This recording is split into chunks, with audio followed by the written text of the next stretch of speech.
Welcome back to the channel. अनि यो हो आलुको बेस्ट फ्रेन्ड। आज हामी खन्नेछौँ आलु। अनि आलुको साथी भनेदेखि यहाँनिर छ। र यदि तपाईँ नयाँ हुनुहुन्छ यो च्यानलमा भनेदेखि प्लिज काइन्डली डु सब्सक्राइब। अनि तपाईँको भ्यालुएबल कमेन्ट्सहरू गर्न सक्नुहुन्छ। तपाईँले लाइक अनि सेयर पनि गर्न सक्नुहुन्छ यो भिडियो यदि तपाईँलाई मन पर्यो भनेदेखि।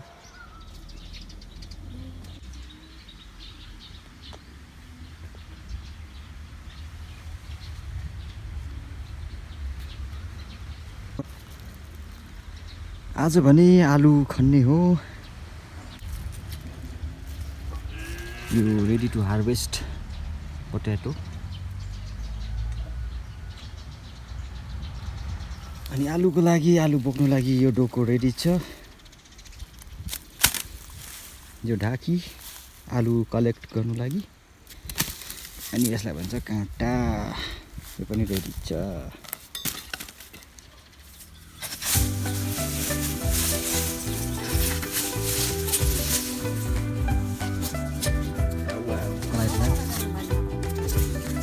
दामी छ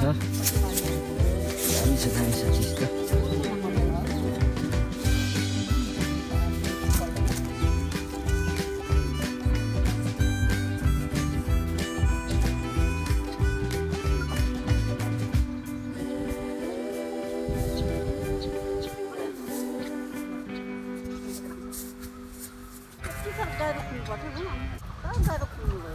आलुको बोटमै पल्टाउनुपर्छ पल्लक पल्लक।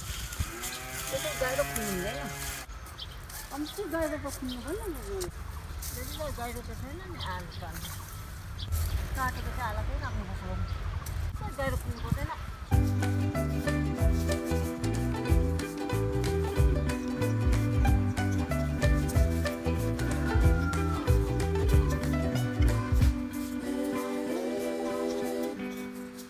अब भोलिदेखि चट लाग्छ, पानी पनि पर्दैन।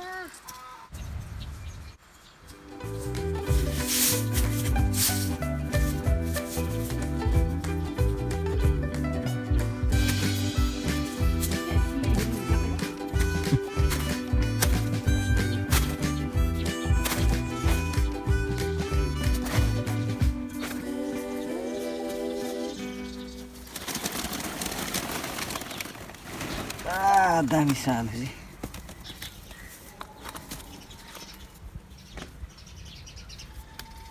यस्तो यो अर्ग्यानिक आलु यस्तो छ।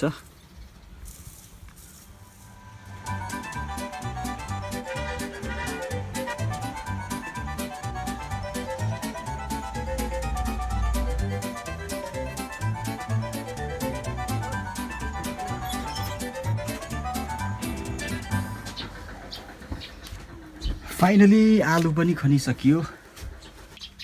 आलु भने भरपुर नै खुवाइ हुने भयो। अब 5 पट्टा फलेछ योपालि है। अनि रोप्नु चाहिँ 25 केजी रोपेको हो। अहिले भने आलुको भाउ राम्रो छ एकदमै। यो अर्ग्यानिक लोकल आलु 50 देखि लिएर 60 रुपियाँ पर केजी पर्छ। दामी छ आलु। यस्तो यो अर्ग्यानिक आलु यस्तो छ।